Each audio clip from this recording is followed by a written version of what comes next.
shows every Sunday. And I'm rambling to Rob. Here we go. And welcome back. What up, everybody? It's your boy B Rob, and I'm here for another edition of the Random Rambles with Rob podcast.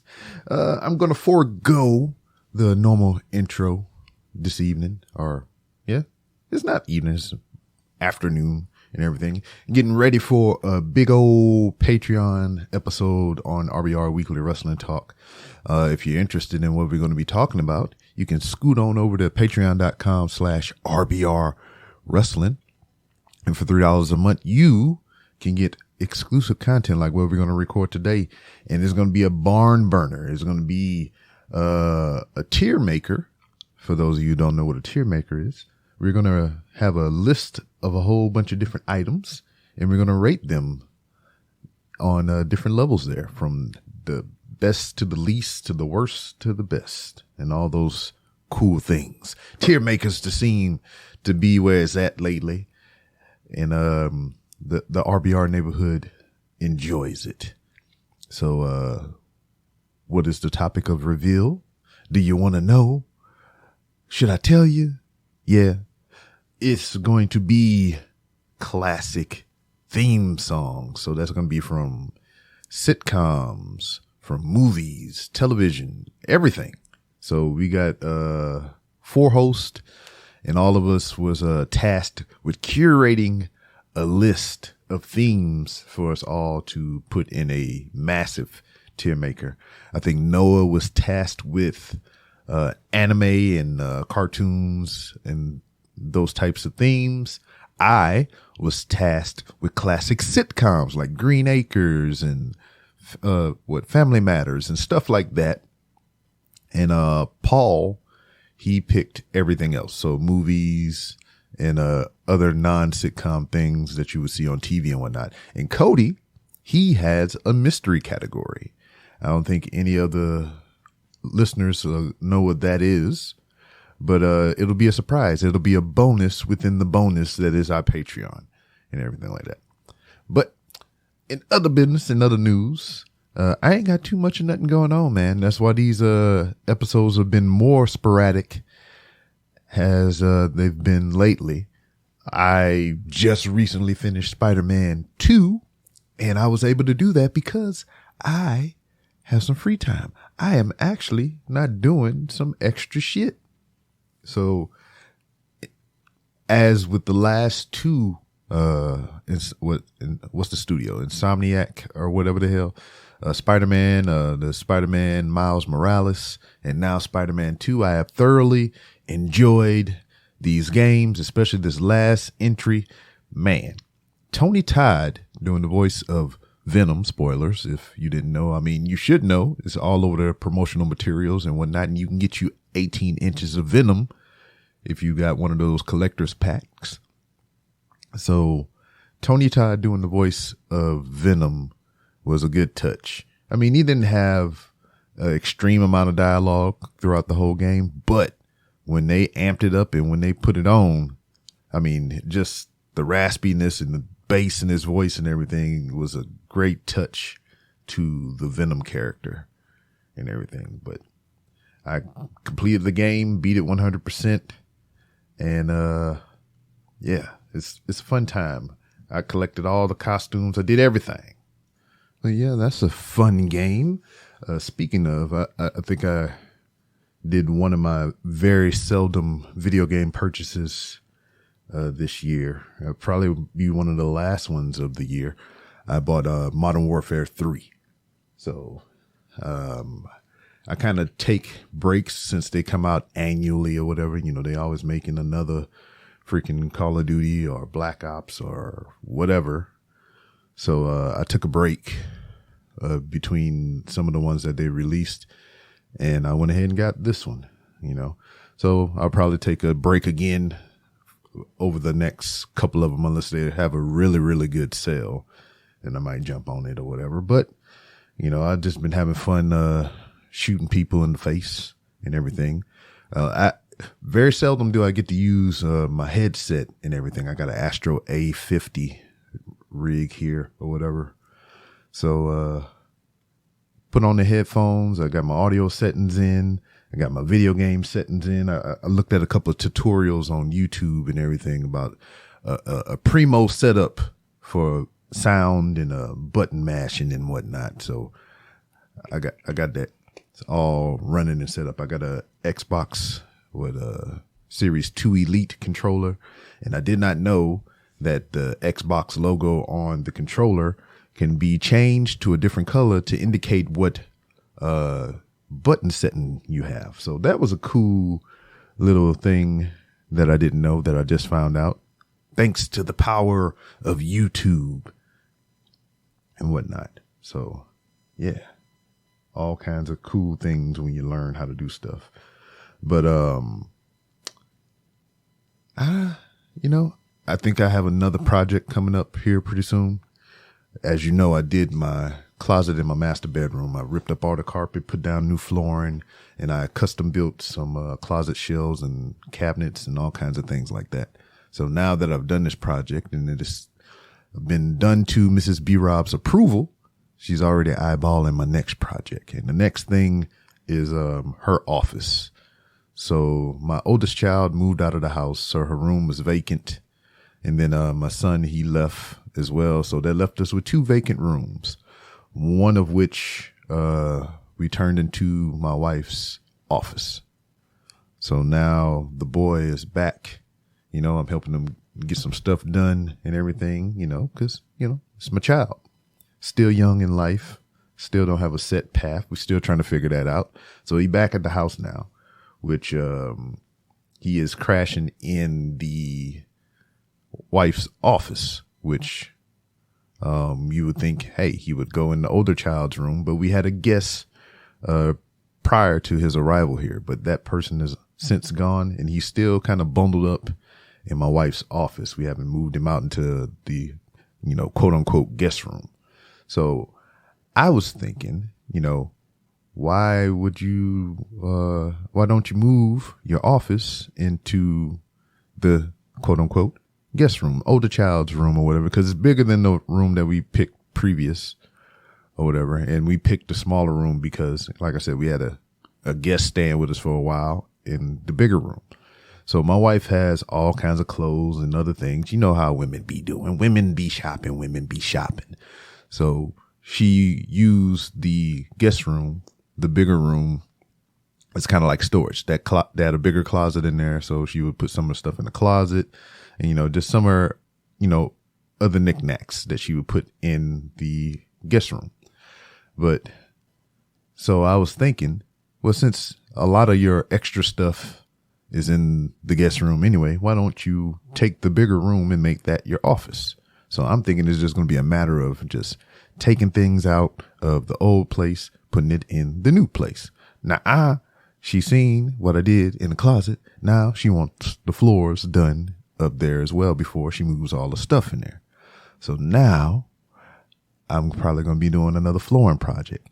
So Mrs. B. Rob, seen what I went through to get the closet floors done and everything. And she had it in her mind that, why don't we go the cheaper option and get peel and stick, which I'm pretty sure they got some good quality peel and stick products out there that you can use on your floor for flooring and whatnot. But, listen to it, peel and stick. That doesn't sit right to me. You got to put some kind of adhesive on the floor, or the ones you got with the peel back and you had to peel the paper off and stick it down on the ground and everything. That really don't sit right with me. It feels like it can just kind of peel up and all kinds of crap like that. But I mean, any product has its flaws, because I got the interlocking floors and the closet in there.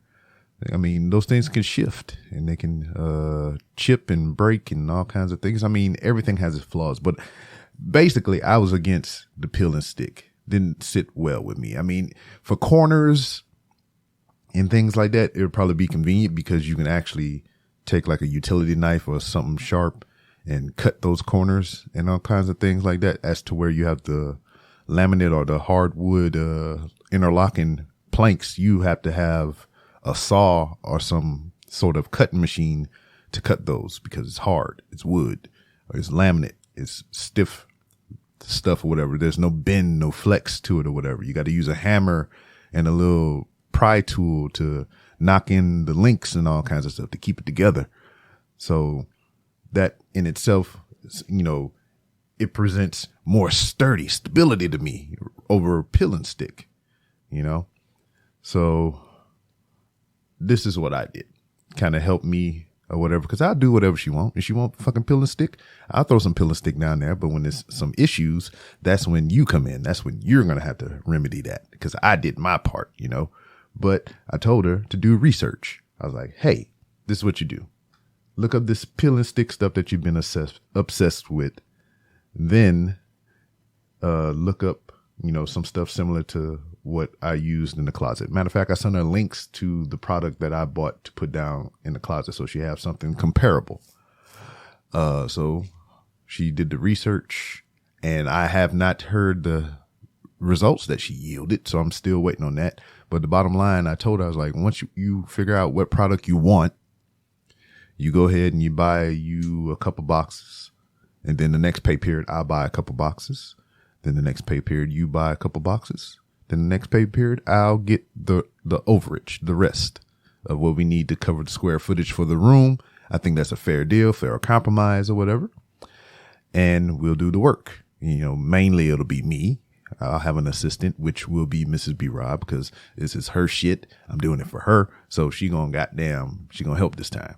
Because now I got a little bit of know-how, depending on if she go with the material that I got. Because if she go with that goddamn pill and stick, it's a whole nother daggone process that I got to learn or whatever, rather than with the laminate, the hardwood stuff that I know how to use and manipulate and work now since I've dealt with it. So I'm just waiting on that. But bottom line is, I'm going to have to rip up all that carpet up out of that room and replace the floor in there, which, you know, it'll be fine. But now I'm starting to get the vision, the itch, the need or everything. In the old office, the TV is mounted on the wall and everything. I put all that together. I can do that stuff.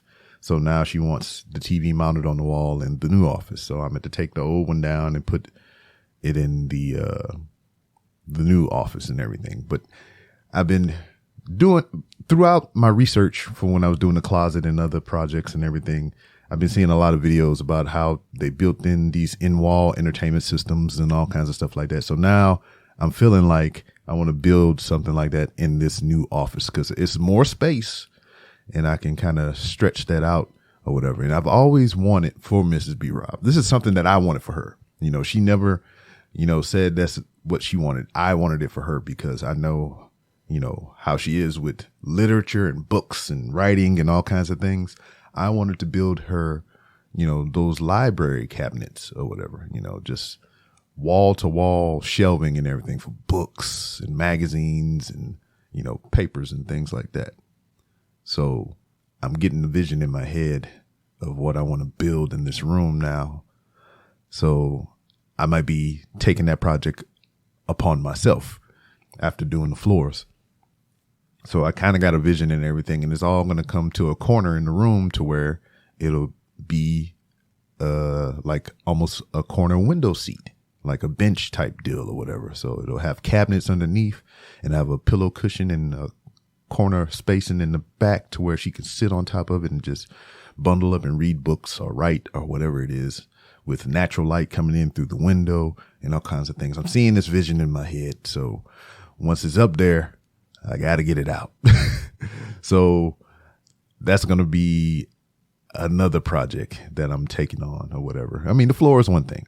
That's whatever it is. But now I'm looking for projects and everything. Also, you know, I got the garage thing. I finally cleared it out after building all that shit in my bedroom or whatever. I just finally got it clean and everything and organized. And now I'm about to dirty it up again with all my shenanigans and all my bullshit. But let me tell you about that even. Had a lot of wood, a lot of scraps, a lot of junk that I had to get rid of. So I had to find a dumpster to put it in because my trash man probably couldn't pick up all that stuff. So what I normally do is I go find a dumpster. And I go put that shit in. So I went to an old abandoned place to dump this wood in a dumpster that they just had there. I mean, it's pretty much closed down. I mean, it's abandoned, it's boarded up and everything, and it just happens to have a dumpster out there. So it's a whole bunch of trash and homeless shit in there, like probably literal shit. And I found it, started dumping all my scrap woods and all kinds of stuff in there. It's a dumpster. It's a trash can. That's what it's for, right? So I'm at this vacant building, this lot, just dumping the shit in the dumpster. And then some old guy just rolls up on me in a van. I mean, he not security or anything like that. He just regular plain Jane civilian clothes or whatever. I'm thinking he probably had the same idea that I'm doing. He just gonna dump some shit in a trash can, right? So I'm getting out. I just so happened to be done. I just so happened to be finished when he rolled up. So, I'm getting down, closing up my truck and everything, about to get in and ride off. And, he get out his vehicle and he looking at me and everything. And like I said, I'm thinking he got to dump trash and shit too. And, he starts shaking his head and just looking at me in disgust, So I'm like, not thinking nothing of it. Then he start going in his pocket and unlocking his phone, like he about to take a picture of my license plate or, my picture and shit or whatever. And I just drove the fuck off. And I'm like, what the fuck? Oh, snitching ass motherfucker. I mean, like, I'm trying to figure out, what's his skin in the game or whatever. I mean, is that his dumpster? Is that his part of the abandoned, shut down building that I was, putting my trash into a trash can in? I'm trying to figure it out. I mean, the cops haven't showed up to my house yet. I don't think I got any, I don't know. I don't know what the fuck is going to happen. I feel like one day in the future or whatever, I'm going to get pulled over for speeding or some stupid shit or whatever, right? A routine traffic stop. And you'll be like, oh, we got you a warrant out for you for dumping or littering or some shit like that or whatever. And I'm like, what the fuck is going on? What the fuck is going on? I mean, like, out of nowhere. I mean, this building is like nobody's there. It's just like homeless people and just like nothing. And out of nowhere, dude just come up and start trying to snitch on me. He just take my picture and get my license plate number so he can report me and shit. That's wild shit to me. But then again, I guess I should have found proper ways to dispose of my trash, my discard and stuff like that. So whatever. That's only really the exciting shit that I got going on right now. I've ordered a lot of new Blu-ray movies and everything to add to the collection. I think my number count, as far as my tracking app for my movie collection, the number is 2,146 films that I have upstairs in the movie room on shelves right now. So yeah, I've just been adding to the pile. Matter of fact, I think next week I got some more movies coming in. Me and my wife kind of been on a old Kung Fu theater film kick or whatever. We watched the 5 Elements Ninjas or the Chinese Super Ninjas film. Then we watched the Mystery of Chess Boxing, one of my all-time favorites.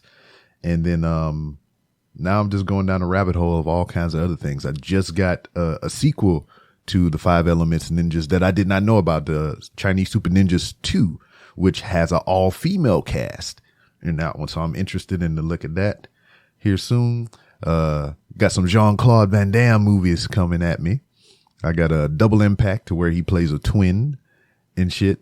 I remember seeing that in theaters with my nephew and my brother and everything. And that was a cool memory. So I had to add that to the collection. Also, another Jean-Claude Van Damme classic. I think it's Double Team, starring Dennis Rodman and Jean-Claude Van Damme. I don't know why I had to have that, but I wanted it because growing up, I played basketball, intramural leagues and all kinds of stuff like that, recreation leagues. And David Robinson and Dennis Rodman were my favorites. I wore number 50 on my jersey. And, my style was that of Dennis Rodman. I did anything to get the ball. The rebound was my thing, So, yeah, had to get that. And, I got some other movies. It's Black Friday season. So a lot of 4K movies are 5 and 10 and all kinds of cheap and everything. And, it had me thinking, because for the longest of times now, I've had a great DVD collection that I've been slowly, upgrading some of the films that I enjoy to Blu-ray. And just exclusively now, any purchase that I make as far as a new movie to the collection, I get the Blu-ray copy, because that's the chosen medium right now.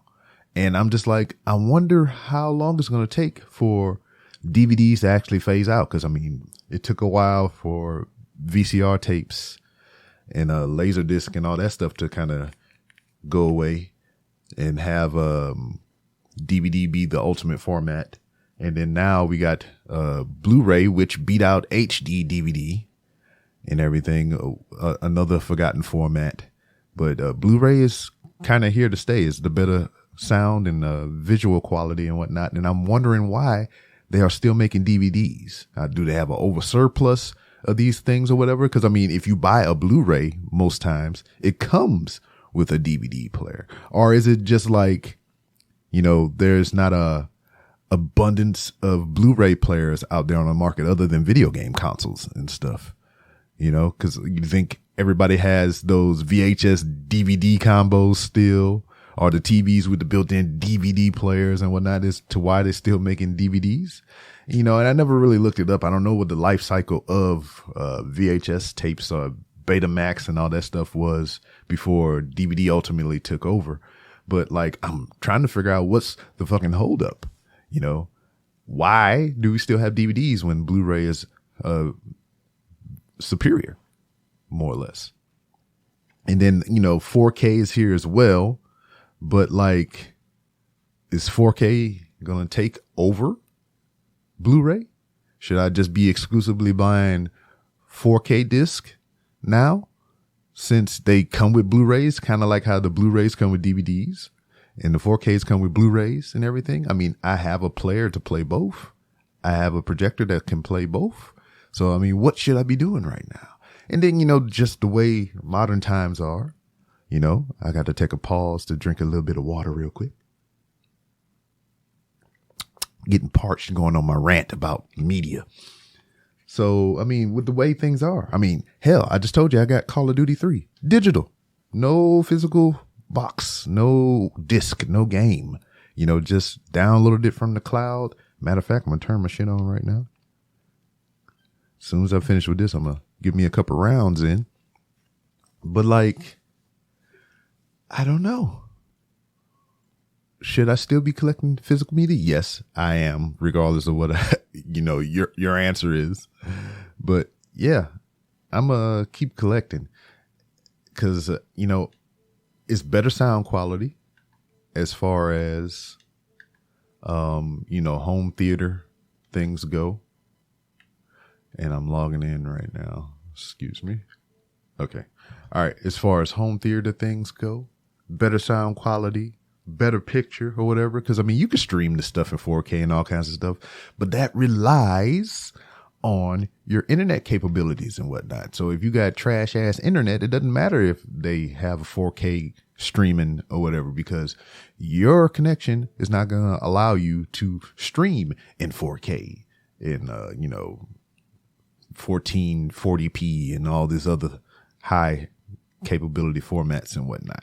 So, that's kind of why I thoroughly enjoy the physical media and whatnot. Yeah. You're thinking about it right now. I know what you're saying. Space. It consumes space.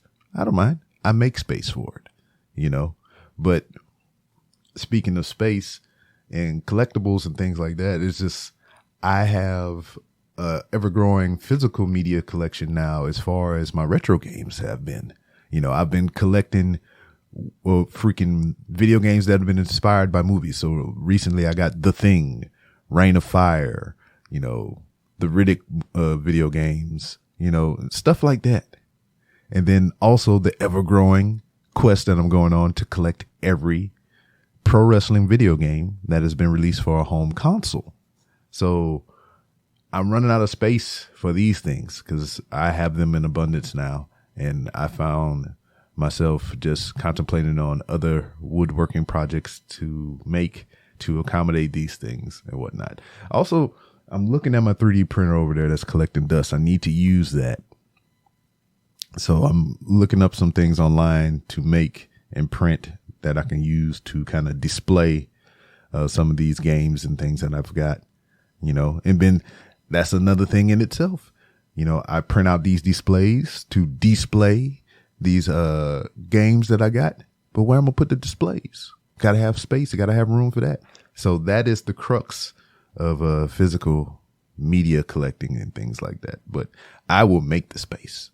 I will make the space. I will do it because I love to have the things and stuff, But anyway, that's all I got really going on. I appreciate you sitting with your boy here under the Ramblings tree. And that's all I really got. Join us live Wednesday nights after AEW Dynamite on twitch.tv/RBR Wrestling. You can check us out there once weekly, Wednesday nights after AEW Dynamite. Had to say it twice so you know where to go. And I appreciate you for listening, and I'll see you next time.